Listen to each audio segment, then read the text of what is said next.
오늘 하세나 본문은 열왕기상 2장 26절에서 35절까지의 말씀입니다. 솔로몬 왕은 아비아달 제사장에게 이렇게 말하였다.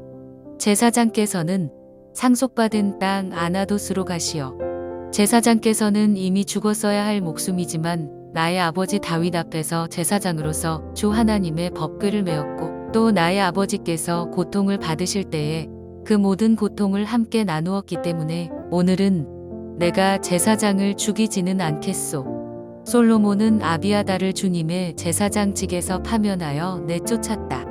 이렇게 하여서 주님께서는 실로에 있는 엘리의 가문을 두고 하신 말씀을 이루셨다. 이런 소문이 요압에게 들렸다. 비록 그는 압살롬의 편을 들지는 않았으나 아도니아의 편을 들었으므로 주님의 장막으로 도망하여 제단 뿔을 잡았다. 요압이 이렇게 주님의 장막으로 도망하여 제단 곁에 피하여 있다는 사실이 솔로몬 왕에게 전해지니 솔로몬은 여호야다의 아들 브나야를 보내면서 가서 그를 쳐 죽여라 하였다. 브나야가 주님의 장막에 들어가서 그에게 말하였다. 어명이요 바깥으로 나오시오. 그러자 그가 말하였다. 못 나가겠소. 차라리 나는 여기에서 죽겠소. 브나야가 왕에게 돌아가서 요압이 한 말을 전하니 왕이 그에게 말하였다. 그가 말한 대로 그를 쳐서 죽인 뒤에 묻어라. 그리하면 요압이 흘린 죄 없는 사람의 피를 나와 나의 가문에서 지울 수 있을 것이다. 주님께서 요압이 흘린 그 피를 그에게 돌리실 것이다. 그는 나의 아버지 다윗께서 모르시는 사이에 자기보다 더 의롭고 나은 두 사람, 곧 넬의 아들인 이스라엘 군사령관 아브넬과 예델의 아들인 유다의 군사령관 아마사를 칼로 죽인 사람이다. 그들의 피는 영원히 요압과 그의 자손에게로 돌아갈 것이며 다윗과 그의 자손과 그의 왕실과 그의 왕좌에는 주님께서 주시는 평화가 영원토록 있을 것이다. 이에 여호야다의 아들 브나야가 올라가서 그를 쳐 죽였다. 요압은 광야에 있는 그의 땅에 매장되었다. 왕은 요압 대신에 여호야다의 아들 브나야를 군사령관으로 삼고 아비아달의 자리에는 사독 제사장을 임명하였다. 오늘도 주님이 주시는 평안이 우리와 함께 하시기를 기도합니다. 열왕기상 2장 13절 이후 솔로몬은 아버지 다윗 왕이 죽은 후 자신의 왕권을 강화하기 시작합니다. 물론 솔로몬이 왕권 강화를 위해 행하였던 행동은 아버지 다윗 왕의 유언의 내용을 포함하고 있습니다. 그런데 어제 본문의 아도니아의 죽음은 아버지의 유언의 내용에는 포함되어 있지는 않았지만 아도니아 스스로 죽음을 자초한 것이었습니다. 아도니아는 요구하지 말아야 할 것을 요구함으로써 자신의 목숨을 잃게 되었던 것입니다. 아도니아가 죽은 후 솔로몬의 왕권 강화를 위한 행동은 주저하지 않았습니다. 먼저 제사장 아비아달에 대한 조치를 합니다. 아도니아와 함께 음모에 가담했던 제사장 아비아달은 죽어 마땅했지만 솔로몬 왕은 제사장을 죽이는 죄를 범하고 싶지는 않았습니다. 제사장 아비아달은 누구입니까? 그는 사무엘 1장 2장에 등장하는 엘리 제사장의 자손이고 다윗이 사울에게 쫓길 때 다윗을 도와주었던 놉당의 아히멜렉 제사장의 아들이었습니다. 이 일로 놉당의 제사장들은 사울에게 모두 죽임을 당했지요. 그때 혼자 살아남은 자가 아비아달 제사장이었습니다. 그 후 다윗이 왕으로 즉위한 후 사독과 함께 대제사장의 직분을 감당했던 자였으나 말년에 아도니아를 지지함으로 잘못된 선택을 한 것이었습니다. 사실 그는 대제사장이었기에 아도니아가 아니라 솔로몬이 다음 왕위를 계승할 것이라는 것을 어느 정도 알고 있었을 것입니다. 또한 그것이 하나님의 뜻이라는 것도 알고 있었을 것입니다. 하지만 그는 자의로 아도니아를 선택하는 죄를 저질렀던 것입니다. 아비아달은 죽음은 면했지만 이 일로 제사장직은 박탈당하고 고향 아나돗으로 추방당하게 되었던 것이죠. 결국 이 일은 하나님께서 엘리 제사장의 집에 하신 말씀이 이루어진 것이 되었습니다. 아도니아가 죽고 아비아달이 아나돗으로 추방을 당했다고 하자 요압은 이제 자신의 차례가 되었음을 직감했습니다. 요압은 목숨을 부지하기 위해 주님의 장막으로 도망하여 제단의 뿔을 잡았습니다.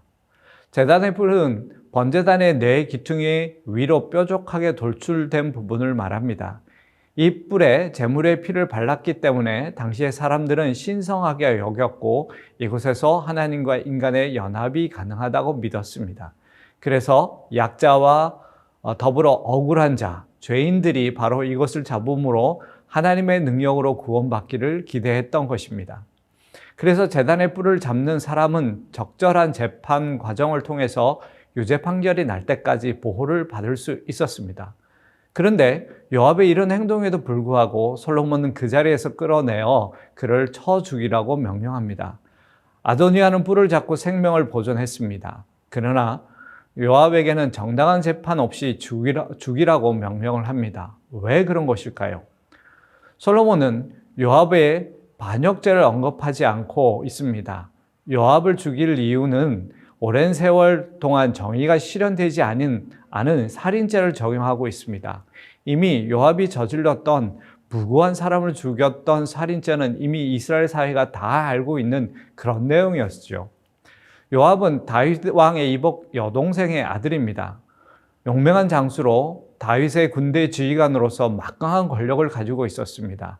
하지만 그는 사사로이 복수를 위해 사울의 군대 지휘관이었던 아브넬을 깨워 살해를 하였습니다. 또 아버지를 반역한 다윗의 아들 압살론을 죽였습니다. 그리고 그 일로 자신을 패하고 다윗이 세운 군대 장관 아마사를 살해하기도 했습니다. 이와 같이 요압은 무고한 사람을 죽였던 것입니다. 그래서 다윗은 솔로몬에게 요압이 편안하게 무덤에 내려가도록 내버려 두지 말라고 한 것이었죠. 이런 요압의 행동을 이스라엘 사람들이 이미 잘 알고 있었기에 솔로몬은 재판을 시행하지 않고 요압을 죽이라고 한 것이었습니다. 결국 솔로몬은 자신의 정권에 위협이 된다고 해서 죽인 사람은 결국 아도니아 뿐이었습니다. 아비아달은 오래전 선포된 예언의 성취였고 요압의 경우는 지연된 정의 실현이었던 것입니다. 솔로몬은 지혜롭게 행하였던 것이죠. 여러분, 제사장 아비아달이나 군대 장군 요압도 다윗과 함께 이스라엘 왕국을 세워가는 일에 가장 큰 일을 담당했던 사람들입니다. 한때 다윗 왕 곁에서 가장 큰 힘을 가졌던 사람이었습니다. 하지만 그들의 결말은 좋지 않았습니다. 두 사람은 결국 하나님의 뜻과 왕의 뜻, 그 마음을 살피기보다는 사사로이 자신의 욕심과 권력에 눈이 멀어 하지 말아야 했던 그 일을 저질렀던 것입니다. 우리도 언제든 우리의 욕심이 우리의 눈을 가리면 하나님의 뜻과 마음을 저버릴 수 있다는 것을 생각하게 됩니다. 특별히 힘과 능력을 가졌을 때 자신의 힘으로 더욱 자신의 욕심을 채울 수 있으니 잘못된 길을 갈 수 있음을 우리는 생각해야 합니다. 하나님께서는 나보다 다른 일을 생각하고 겸손한 자를 사랑하십니다.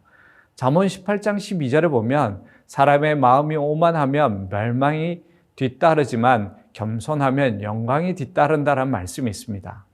때론 그 마음이 교만하고 오만한 자를 향한 하나님의 심판이 더딘 것 같지만 오늘 말씀에서처럼 하나님께서 살펴보고 계심을 우리는 또한 믿어야 합니다. 오늘도 공의의 하나님을 바라보는 저희들이 되기를 소망합니다. 오늘의 하시조는 지도자들을 위해서 기도하는 것입니다. 우리나라의 지도자들과 우리가 속한 공동체의 지도자들을 위해서 함께 기도하시죠. 오늘의 하시조 함께 하시죠.